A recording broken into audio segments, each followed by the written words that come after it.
কিছু অভিভাবকরা আমাদের কাছে জানতে চেয়েছেন, আমার বাচ্চার বুকে হঠাৎ অনেক কফ জমে আছে মনে হচ্ছে, কি করব? সাধারণত বাচ্চাদের প্রথম কয়েক বছর বুকে সামান্য কফ জমলেও সেটি কাশি দিয়ে কফ বের করতে না পারার কারণে অল্প কাশি দীর্ঘদিন বুকে জমে যায়। বুড়া মানুষ যেভাবে শব্দ করে কাশি দেয়, অনেক ক্ষেত্রে দিনের চেয়ে রাতের বেলা এ ধরনের কাশি হয়। কিছু কিছু ক্ষেত্রে বুকে কফ জমার কারণে কাশতে কাশতে বমি হওয়া, কাশতে কাশতে ঘুম ভেঙে যাওয়ার মতো অসুবিধা হয়। আপনার সন্তানের বুকে কফ জমলে আপনি কি করবেন?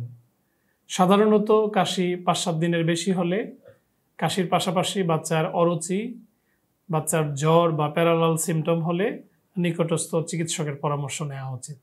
তবে যে কাশি দীর্ঘদিন মাঝে মধ্যেই হয়, বাচ্চার কোনো জটিলতা ছাড়া, সাধারণত এই কাশিগুলো অ্যালার্জিক কারণে হয়ে থাকে।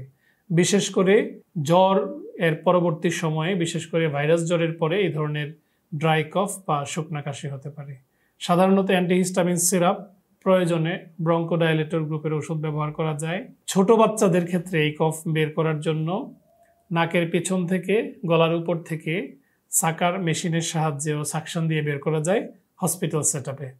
এছাড়া সবচেয়ে ভালো পদ্ধতি নেবুলাইজেশন করা, বুকের কফ কাটাতে, বুকের অতিরিক্ত সিক্রেশন কমানোর জন্য। আপনার সন্তানের বুকে কফ জমা থাকলে, বারবার কাশি হলে, দীর্ঘদিন কাশি হলে কেন হচ্ছে, কারণ জেনে চিকিৎসকের পরামর্শ নেওয়া উচিত। ডাক্তার শফিক আজকে এ পর্যন্ত। আল্লাহ হাফেজ।